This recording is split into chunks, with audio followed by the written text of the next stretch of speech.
Welcome to eagle media works. జీవుడు శేషదుఃఖంతోనే గర్భంలో ప్రవేశిస్తాడు. ఫలదీకరణం తర్వాత శిశువు పరిణామక్రమం ఇలా ఉంటుంది.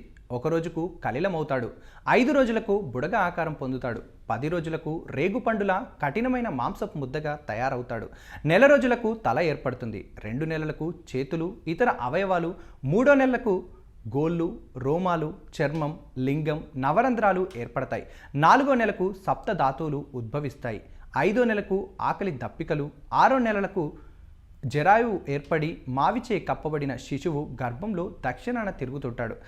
తల్లి తీసుకునే ఆహార పానీయాలతో క్రమక్రమంగా వృద్ధి చెందుతూ దుర్గంధ భూయిష్టమైన మలమూత్రాల గుంటలోని పురుగులు సుకుమారమైన శరీరాన్ని కుడుతుంటే ఆ బాధకు తట్టుకోలేక మాటిమాటికి మూర్చబోతాడు.